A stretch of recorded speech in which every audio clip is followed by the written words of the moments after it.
Good evening. Tonight we're reading A Connecticut Yankee in King Arthur's Court by Mark Twain. Chapter 42, War. I found Clarence alone in his quarters, drowned in melancholy, and in place of the electric light he had reinstituted the ancient rag lamp, and sat there in a grisly twilight with all curtains drawn tight. He sprang up and rushed for me eagerly, saying, "Oh, it is worth 1,000,000,000 milrays to look upon a live person again." He knew me as easily as if I hadn't been disguised at all, which frightened me. One may easily believe that. "Quick now, tell me the meaning of this fearful disaster," I said. "How did it come about?" "Well, if there hadn't been any Queen Guinevere, it wouldn't have come so early. But it would have come anyway. It would have come on your account by and by. By luck, it happened to come on the Queen's." "And Sir Lancelot's?" "Just so." "Give me the details." "I reckon you will grant that during some years there has been only one pair of eyes in these kingdoms that has not been looking steadily askance at the Queen and Sir Lancelot?" "Yes, King Arthur's." "And only one heart that was without suspicion?" "Yes, the King's, a heart that isn't capable of thinking evil of a friend." "Well, the King might have gone on, still happy and unsuspecting, to the end of his days, but for one of your modern improvements, the stock board. When you left, 3 miles of the London, Canterbury, and Dover were ready for the rails, and also ready and ripe for manipulation in the stock market. It was wildcat, and everybody knew it. The stock was for sale at a giveaway. What does Sir Lancelot do but, yes, I know, he quietly picked up nearly all of it for a song. Then he bought about twice as much more, deliverable upon call, and he was about to call when I left." "Very well, he did call. The boys couldn't deliver. Oh, he had them, and he just settled his grip and squeezed them. They were laughing in their sleeves over their smartness in selling stock to him at 15 and 16, and along there that wasn't worth 10. Well, when they had laughed long enough on that side of their mouths, they rested up that side by shifting the laugh to the other side. That was when they compromised with the Invincible at 283. Good land! He skinned them alive, and they deserved it. Anyway, the whole kingdom rejoiced. Well, among the flayed were Sir Agravaine and Sir Mordred, nephews to the king." End of the first act. Act second, scene first, an apartment in Carlisle Castle where the court had gone for a few days' hunting. Persons present, the whole tribe of the king's nephews. Mordred and Agravaine proposed to call the guileless Arthur's attention to Guinevere and Sir Lancelot. Sir Gawain, Sir Gareth, and Sir Gaheris will have nothing to do with it. A dispute ensues, with loud talk, and in the midst of it enter the king. Mordred and Agravaine spring their devastating tale upon him. Tableau. A trap is laid for Lancelot by the king's command, and Sir Lancelot walks into it.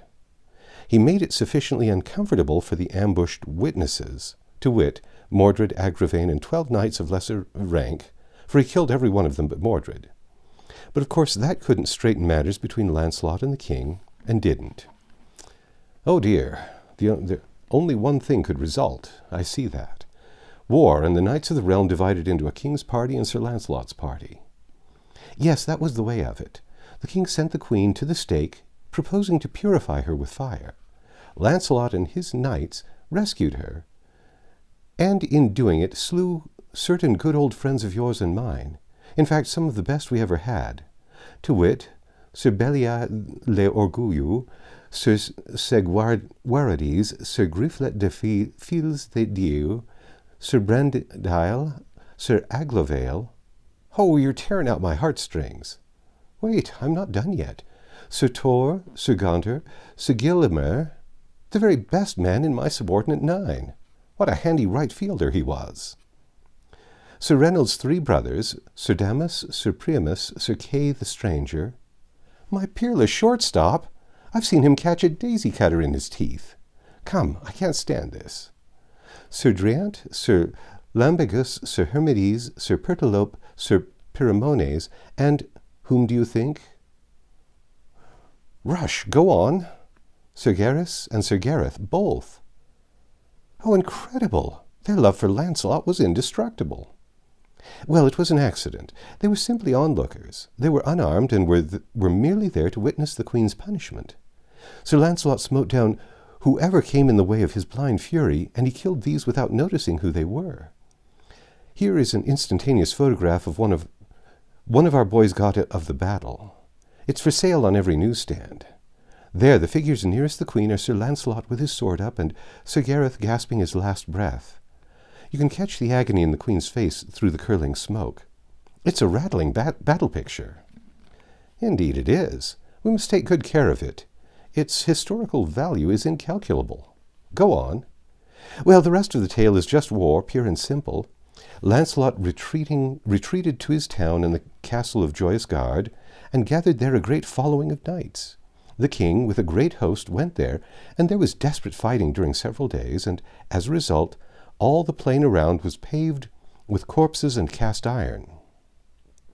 Then the church patched up a peace between Arthur and Launcelot and the Queen and everybody but Sir Gawain.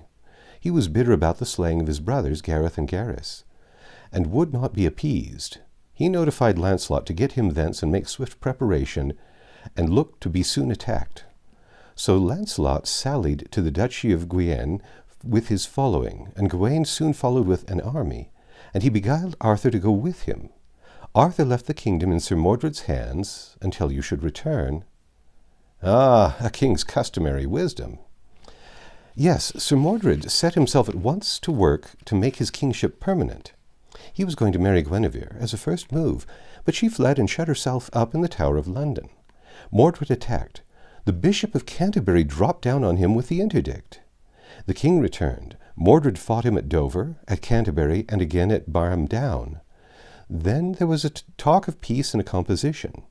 Terms, Mordred to have Cornwall and Kent during Arthur's life, and the whole kingdom afterward. Well, upon my word, my dream of a republic to be a dream and so remain.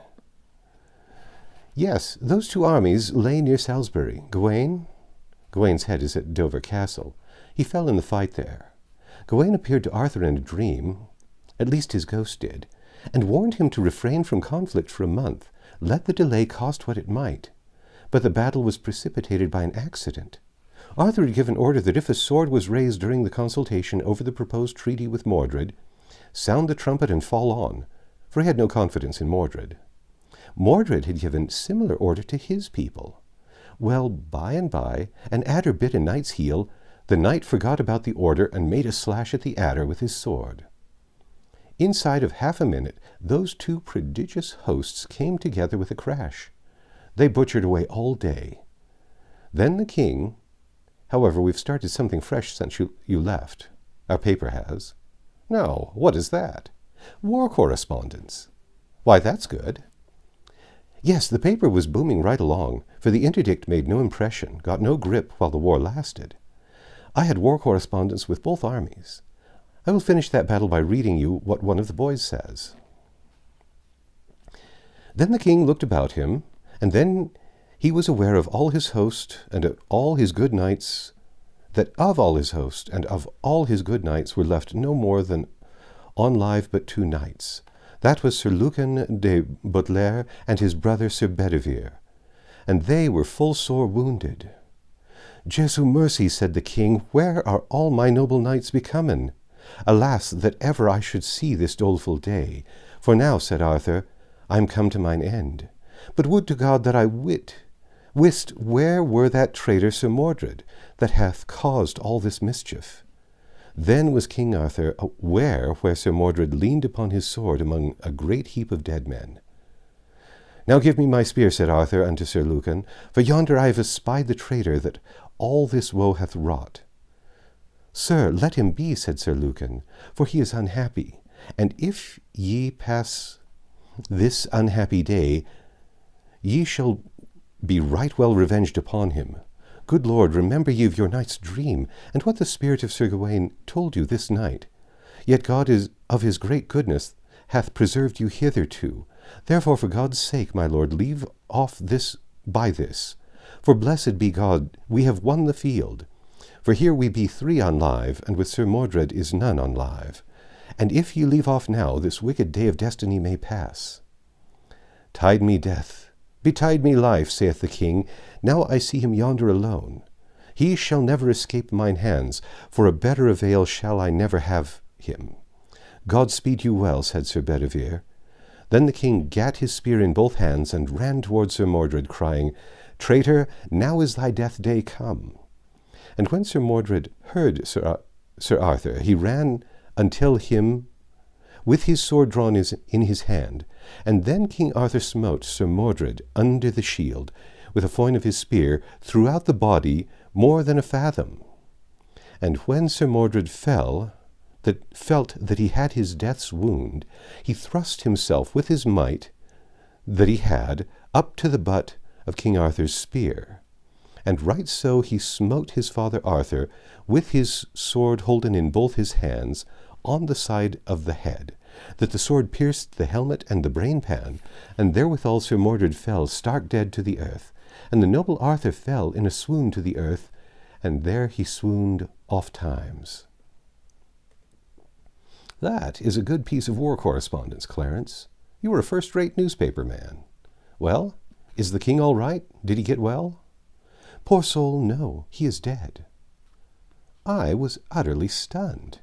It did not seem to me that any wound could be mortal to him.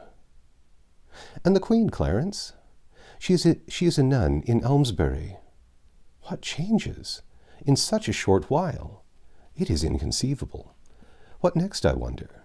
I can tell you what next. Well, stake our lives and stand by them. What do you mean by that? The church is master now. The interdict included you with Mordred. It is not to be removed while you remain alive.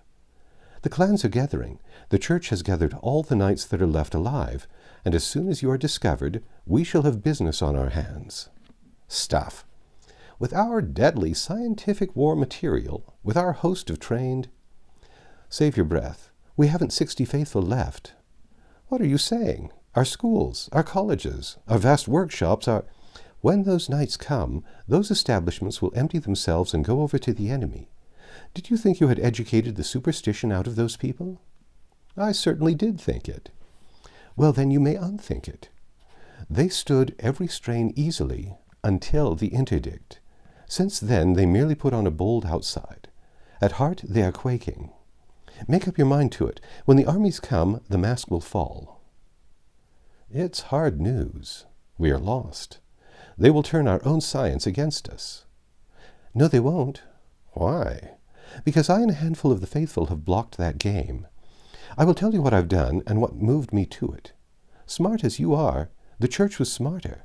It was the church that sent you cruising, through her servants, the doctors. Clarence, it is the truth.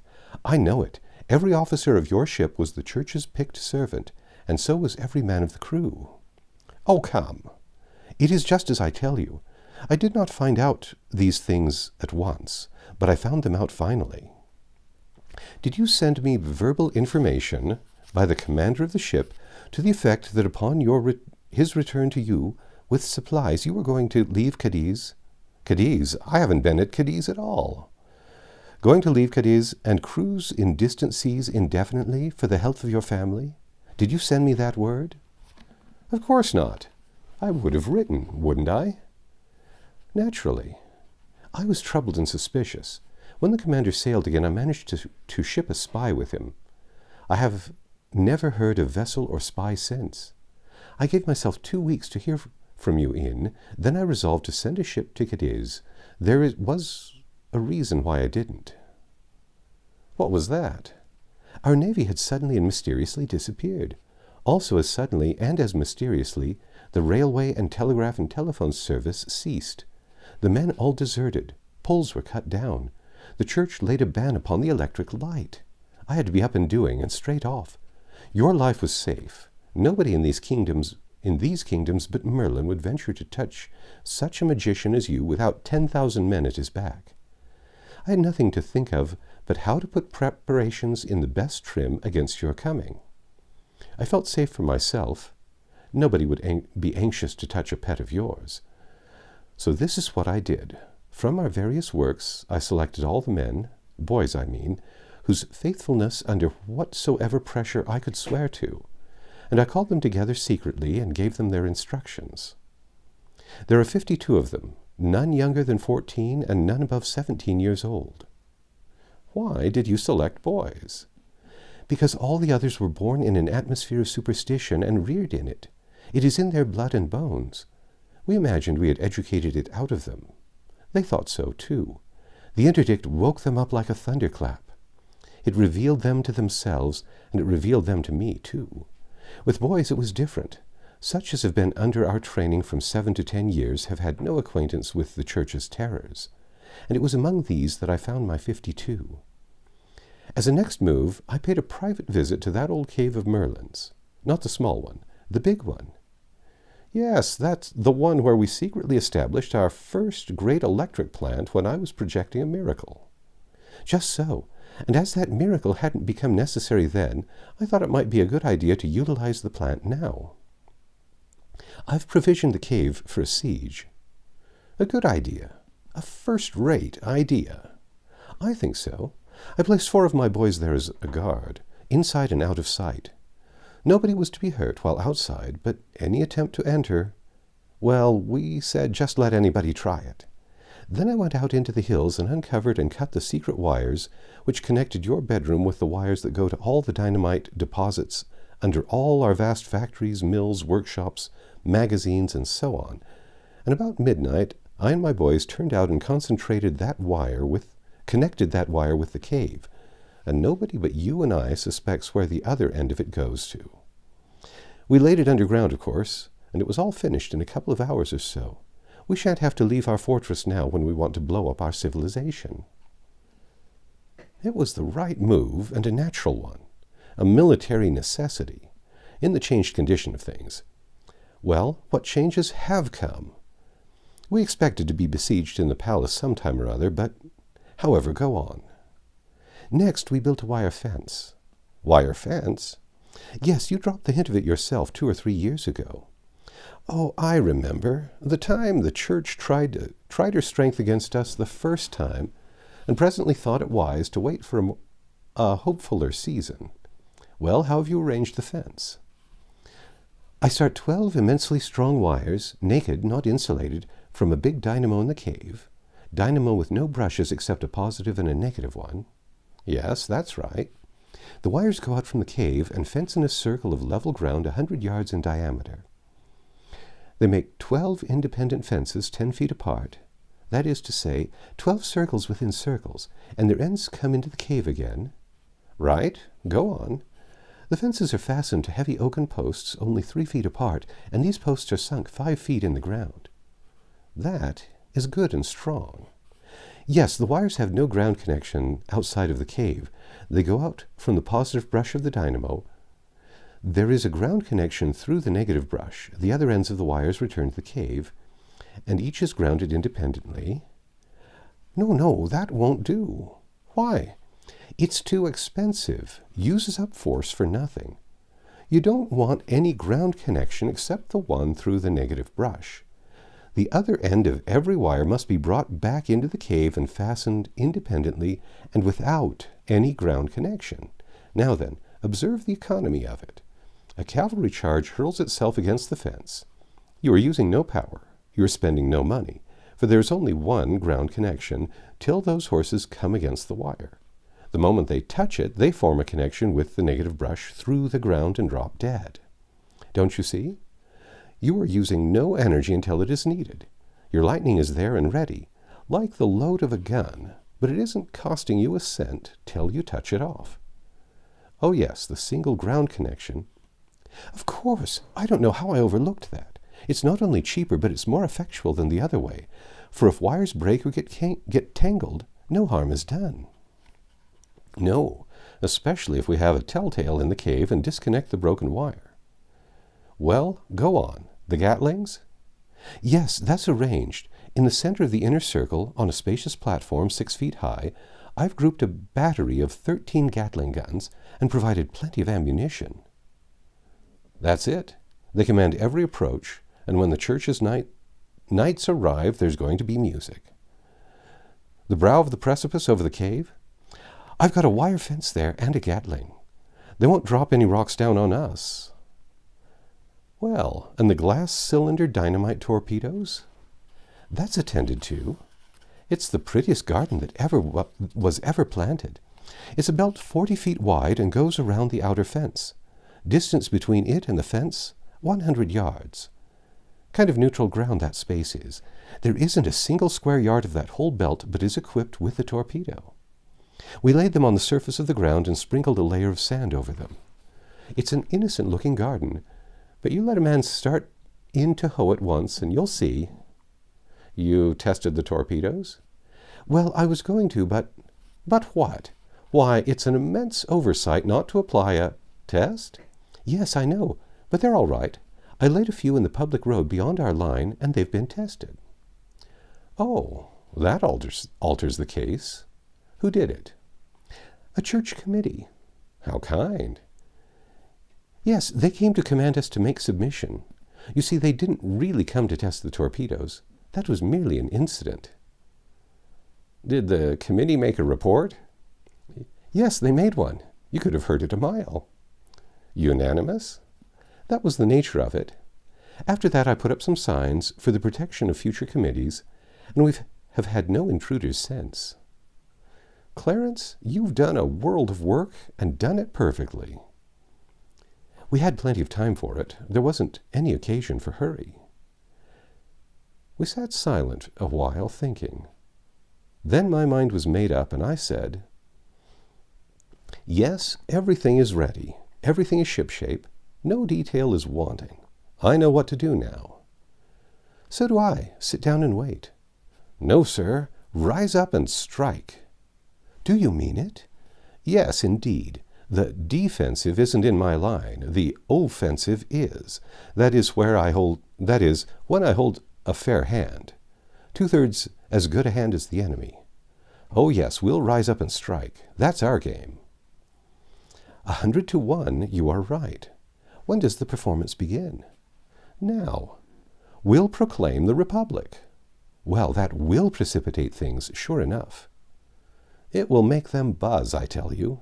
England will be a hornet's nest before noon tomorrow, if the Church's hand hasn't lost its cunning, and we know it hasn't. Now you write, and I'll dictate thus. Proclamation, be it known unto all, whereas the king having died and left no heir, it becomes my duty to continue the executive authority vested in me until the government shall have been created and set in motion. The monarchy has lapsed, it no longer exists. By consequence, all political power has reverted to its original source, the people of the nation. With the monarchy, its several adjuncts died also. Wherefore there is no longer a nobility, no longer a privileged class, no longer an established church. All men are become exactly equal, and are upon one common level, and religion is free. A republic is hereby proclaimed, as being the natural estate of a nation when other authority has ceased. It is the duty of the British people to meet together immediately, and by their votes elect representatives, and deliver into their hands the government. I signed it, the boss, and dated it from Merlin's cave. Clarence said, Why, that tells where we are and invites them to call right away. That is the idea. We strike by the proclamation. Then it's their innings. Now have the thing set up and printed and posted right off. That is, give the order, then, if you've got a couple of bicycles handy at the foot of the hill, ho for Merlin's cave. I shall be ready in 10 minutes. What a cyclone there is going to be tomorrow when this piece of paper gets to work. It's a pleasant old palace, this is. I wonder if we shall ever again... But never mind about that. That's the end of chapter 42. Come back tomorrow and we'll read chapter 43, The Battle of the Sand Belt.